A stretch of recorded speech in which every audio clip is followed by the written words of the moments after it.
Hello. So today we're going to be talking about interprofessional education and the future of workforce. My name is Dr. Francisco Ramos-Gomez. I'm professor and chair of pediatric dentistry. The overview of that talk today will be we're going to be touching on multidisciplinary approaches to children's oral health. As you know, interprofessional education and training is going to be essential for the future of pediatric dentistry and all dentistry as a whole. So we need to, based on this experience today, understand the dental workforce and what are the future needs, especially of our specialty, but also in the dental provider world as well. We're going to be touching on the APD legislative and regulatory priorities for the American Academy of Pediatric Dentistry, and we're going to finish with some ideas of loan repayment programs. I'm very concerned about all these issues with loans and the debt that pediatric dentists are enduring these days. So moving along, our first topic will be multidisciplinary approach to children's oral health. I want you to know that there's already several courses out there, including ours here at UCLA, but one that we based from Dr. Bert Edelstein is the one on specifically on the modules that he's done for pediatric dentists, especially in the areas of social workers, nutrition, pediatricians, speech pathology, nurse practitioners, and the most interesting one, which is really exciting, and we have a whole training here at UCLA on community dental coordinators. On the issue of the need of social workers and behavioral health, it's so important that we really address the issue that pediatric dentists of the future will need to be these behavioral interventionists, and they need to have the time to do that. Therefore, social workers in their practice will be able to address social needs and systemic barriers, including all the issues of social determinants of health from the patients themselves. It'll be the connector between the families and the providers. On training the social workers as being part of the team will be a great idea to have a very wonderful interprofessional education and practice.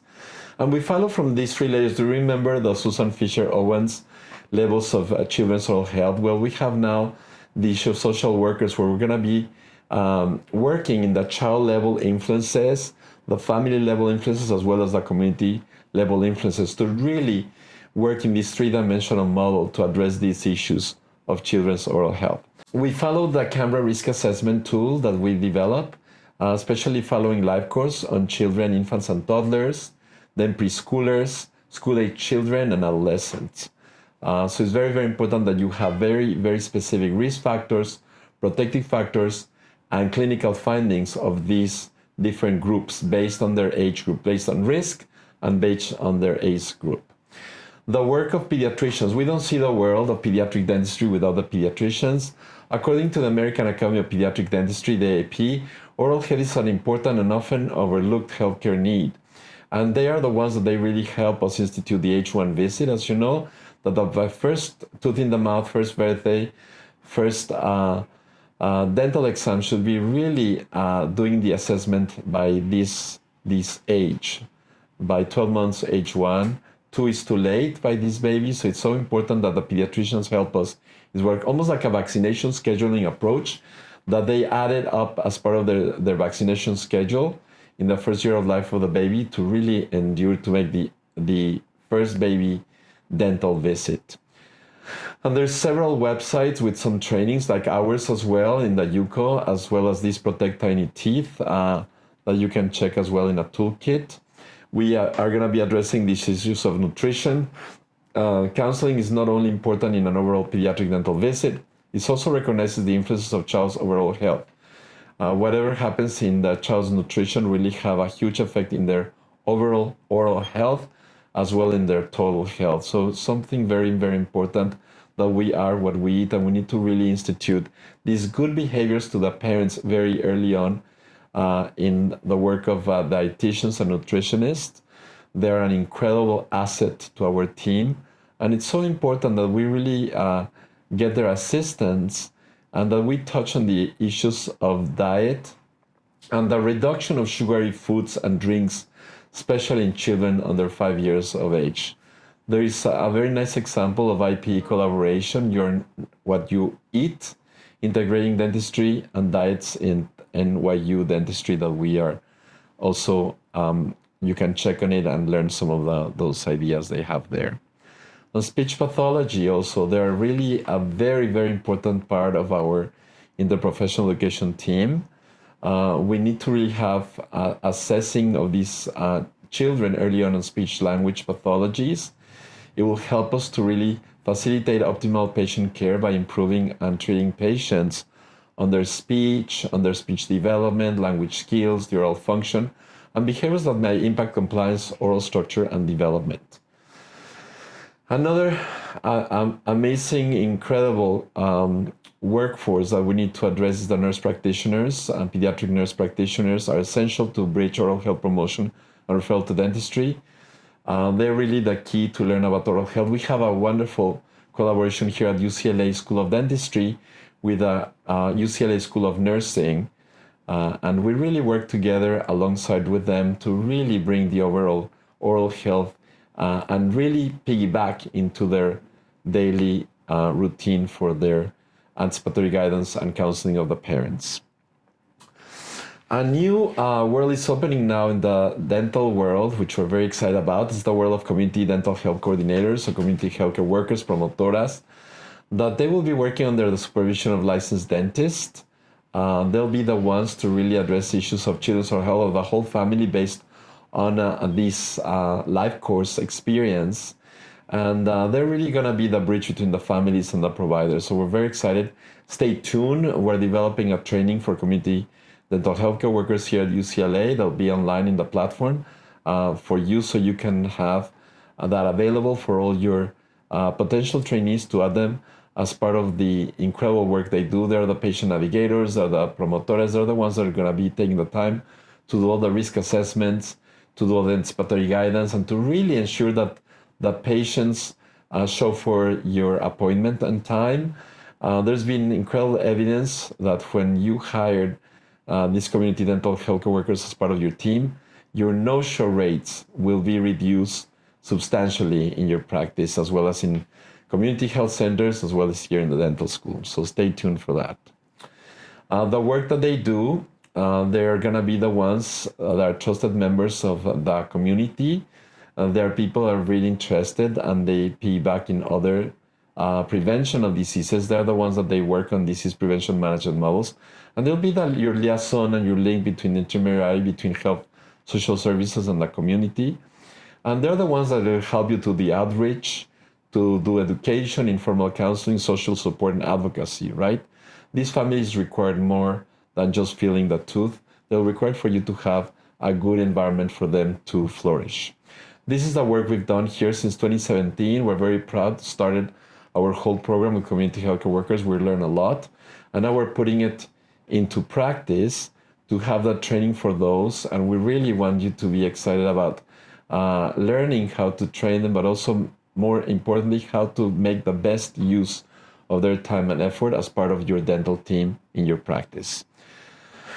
Another area is the health educators, which piggyback a little bit on the community healthcare worker. As health educator, they will be specializing in all the basic areas of oral health, disease management, and disease prevention in a very individual focus, but also in a population-based focus in the community where you're to reach. At UCLA, we have the UCO Center, the Children's Oral Health, and you can really go there and get all the information about the training and the community healthcare workers. Our next topic is interprofessional education and training. With this, I want to review some of the ADIA, the American Dental Education Association policy brief. They had a very important brief about interprofessional education and practice. It's really important that oral health defines as part of the workforce about what are the specific policies that we really need to really think about. So there's a lot of write-up, and I really recommend you to look and to read this executive summary where it really touches on interprofessional education and practice and the relevance to optimize and advance oral and overall health through this IP collaboration. It really talks about the recognition, first and foremost, by the World Health Organization of how the framework of establishing this IP should be something in your strategy, something that your dental school, that in your community health center, even in your private practice, wherever you end up being, you need to really have a network of providers around you that really can benefit from having this interaction with a pediatric dentist as part of their IPE approach. Here is the framework for action on interprofessional education and collaborative practice. It really, I really like it a lot because it really defines the areas from starting from local context, especially the definition of your layer of what is your environment, your geographic, cultural, or social setting. Then it moves forward to the next step, which is the health and education system, that it talks about the layer contains the institutions and structures responsible for training healthcare professionals and delivering healthcare services. If you go to the next tier, they really talk to us about the present and the future of health workforce. They really look into the specifics of what are the needs of the healthcare population, especially looking at the dental providers. The next one is really what are the kinds of professional that we need to have to really move forward from overall oral health to total health, which is such an important piece. The next tier that you see there in the framework talks about the collaborative practice ready health workforce practitioners. That is practitioners that are already trained in a setup, in teams, leveraging each professional's expertise to deliver this holistic care that we're so much looking forward to do, right?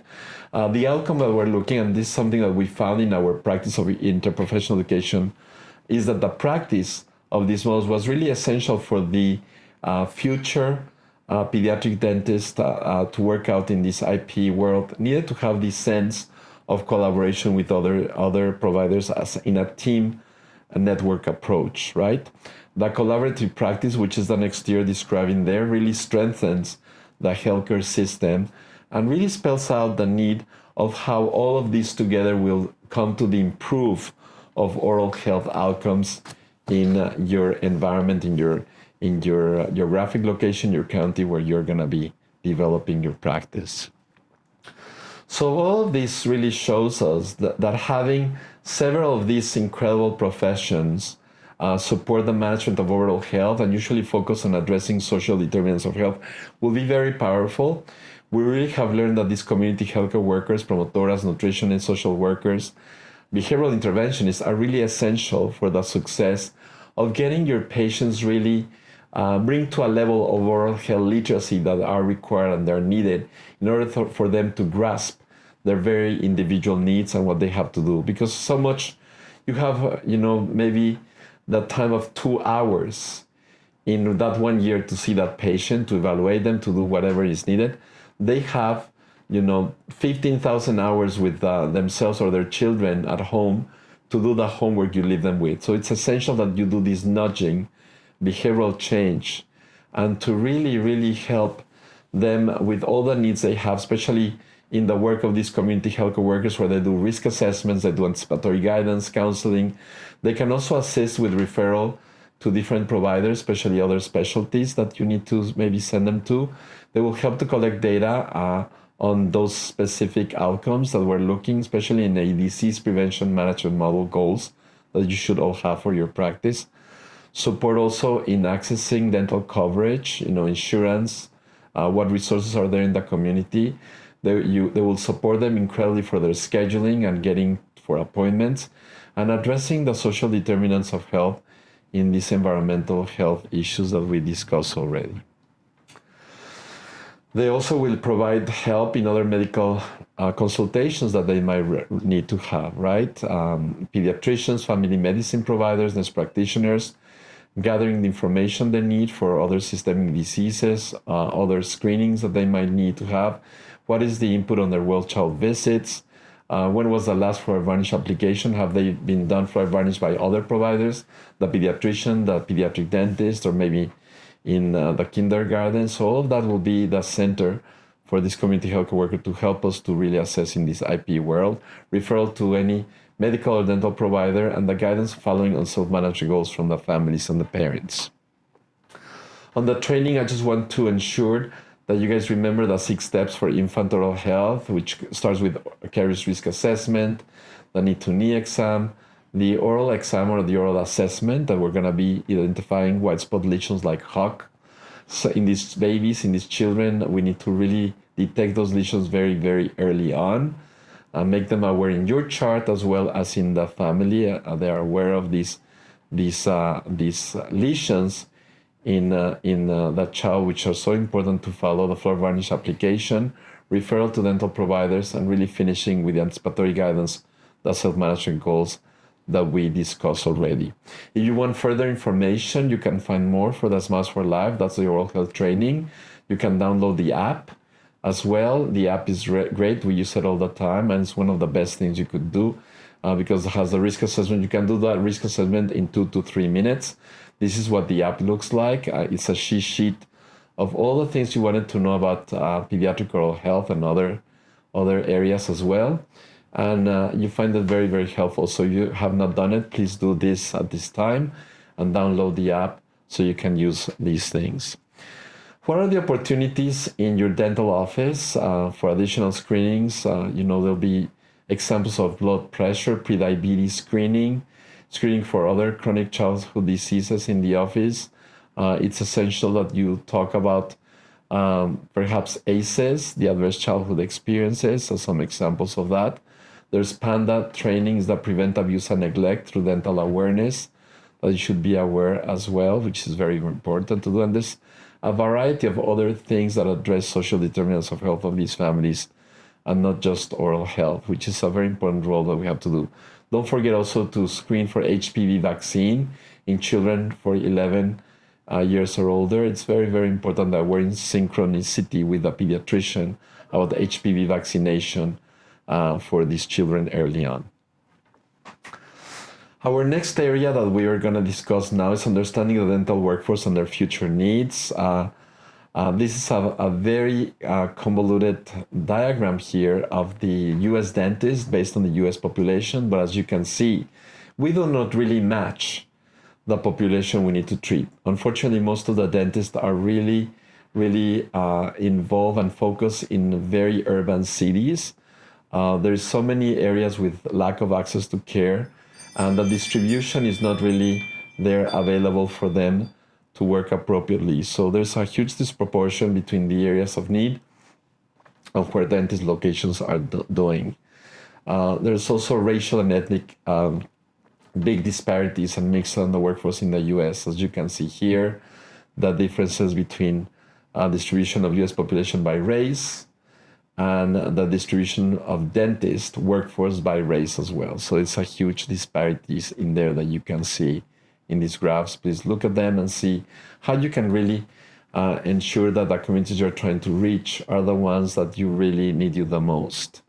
There's several sponsored legislation to address dental workforce shortages. There is one by Wendy Carrillo in Los Angeles. This is for dental assistants. And that's something that the California Dental Association is working on to really ensure that the program can be shortened maybe from 15 months to 1,800 supervised hours, to reformat the ortho assistant permit program, as well as to allow out-of-state certified dental assistants to apply for RDA licensure in different states without, geographic location county. Some of the specific measures to address dental workforce at the moment are in this Senate Bill 1453 here, is to look at introduce significant changes effective of January 2025. So that will be starting for next year, especially expanding licensure pathways for dental assistants, as we discussed earlier, the scope of practice enhancements that unlicensed dental assistants who complete a board-approved course can perform coronal polishing under direct supervision.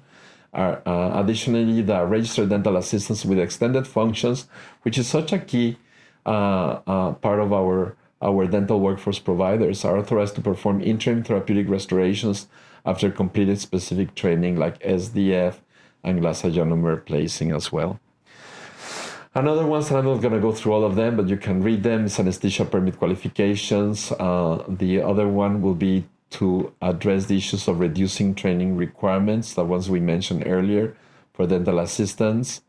as well as these legislative efforts reflect California's commitment to strengthening its dental workforce and improving access to dental care across the state. Which state you're in, being New York, Illinois, Florida, wherever you're at, Texas, just check on your latest legislation's process for dental workforce requirements. And these are the projections. We have certainly a need of dental providers, especially of pediatric dentists, as you can see on this table. The projections are really, really difficult to match for 2030. So we do not have enough providers there to really reach out to the population that we're trying to reach. So on the American Academy of Pediatric Dentistry legislative and regulatory priorities, I want to bring you to the ADA, the American Dental Association Health Policy Institute resources are incredible. They have amazing data and information there. And you can certainly go to their website, as well as from the American Academy of Pediatric Dentistry with Dr. Chelsea Foss. She's there with Dr. Casamassimo. You can also go to the resources from the APD, where you can get a lot of the latest information of the legislative regulatory priorities. But these are the ones that we know at this point that are happening, especially in Title VII, which is very, very important, that we work with HRSA to especially focus on this future of Title VII dental grants. We come to an end of the cycle for the last 5 years. So hopefully they're coming with a new request for proposals for 2025. So we can really connect with them. And they're really the bread and butter of our pediatric dental programs in the country, really in helping us to support all these works that we have that are on IP, on the workforce with community health workers, and teledentistry, and all the other things that we have really been discussing that will help us to do that. So that's part of that. Also, they want to support Children's Hospital Association to obtain full funding for GME. GME funding will be essential, but please check on the legislation that they have. Other areas are the reproduction of the Dental Loan Repayment Assistance Act. And as you see here, it's very specific on all the areas that they're asking for student loan refinancing and recalculation act from the 1889 from last Congress, which will allow to borrow to refinance their student loans interest rates to the 10-year Treasury note rate, and so many other things, eliminate origination of fees, and instead set future student loan interest rates at a 10-year Treasury note, delay student loan interest rates, allow for borrowers in medical and dental residencies to defer payments until the completion of their program, and oppose attempts to cap the Grad Plus loan program as well. More information you can find in the APD Policy Center website, but this is very key, the Resident Education Deferment Interest Act, which will really help the Resident Education Deferment Interest Act introduced by Congressman Babin. This bill, supported by the Organized Dentistry Coalition and spread by AAOMs, will halt interest accrual while loans are in deferment during residency training. So stay tuned about some of these things. And you can read more. There's the policy on workforce issues and delivery of oral healthcare services in dental home. Dr. Foss there at the APD, as well as Dr. Casamassimo, will be updating their website from the APD Policy Center. And as you see, there's some pictures of our APD Advocacy Day in Washington. So APD Advocacy Day in Washington, you see, we bring all our residents first year class to go to Washington, D.C. to do the Advocacy Day. They learn a lot. They'll be able to identify and research current legislation at the state or federal level that addresses oral health issues, be prepared to lobby, write legislative testimony, have a media experience regarding an oral health related topic, be aware of the importance of collaboration and interaction with your state and local dental society, oral health coalition group, local pediatricians, and community service organizations. It's an amazing opportunity for you guys to really get involved. For 2024, this is the APD Advocacy Day, and it is scheduled for March 16 to March 18, 2025. So stay tuned. We hope to see you there for Advocacy Day in Washington, D.C. as part of the American Academy of Pediatric Dentistry. And lastly, let's touch about loan repayment. I really lose sleep with my residents on the amount of debt they're encouraging. So there's several bills that are there under guidance to see if they're going to be able to pass the Health Professionals Career Opportunity Program This is one that we really want to ensure that there's more student loan repayments programs and tax credits. The AB 1398, that's for California specifically, the Dental Corps Loan Repayment Program, that you can read more. And there are other ones, the Public Service Loan Forgiveness, that we're just mentioning here for you guys can check on them and see if you qualify for any of these programs. The PSLF qualified employers, these are the eligible folks that can be getting this application for this. The eligible loans for PSLF are the ones that direct subsidized loans, direct unsubsidized loans, the plus loans and direct consolidation loans. But there's a whole array from NHCS Loan Repayment Program. Go to their website. You can see what are the licensed primary care clinicians in eligible disciplines can receive loan repayment assistance through the NHSC Loan Repayment Program. And pretty much in summary, that you can see, these are the different websites that you should really check and look at. This is the ADIA, the American Dental Education Association, where they will provide an extensive overview of both state and federal loan forgiveness programs tailored for dental professionals. You can check on the resources that are really great. The ADA, the American Dental Association, the Student Loan Planner that you see in here, the Nerd Wallet as well. I've heard it's good guidelines for what are the programs in there. It's especially for California State Loan Repayment Programs. The SLRP is a notable option. Also, HCI, the California Health Cares, has also additional, these are California resources, and PHCS for docs. These resources offer valuable information to help dental providers identify and apply for loan repayment programs that align with the career goals and service commitments. So in a nutshell, we gave a lot of information today, but I hope you made a summary for this. We went from the relevance of IPE into your practice, the different providers that are out there, especially working with the community healthcare workers. And I really want to invite you to check on our website, from the UCO website, to see more of the resources and the training for these community healthcare workers and use them as well, because I think they're the amazing bridge from the families and the providers and a great future to succeed in what we're trying to do. And this is prevention management model, especially people that will take the time to check risk assessments, to check about the instructions that you leave parents, especially for their children or for the adult care that they have to do. They'll be the ones that they can really ensure that the oral health literacy of your patients is up there, and they understand your instructions and the recommendations you give them for optimizing of their overall oral health. Thank you much.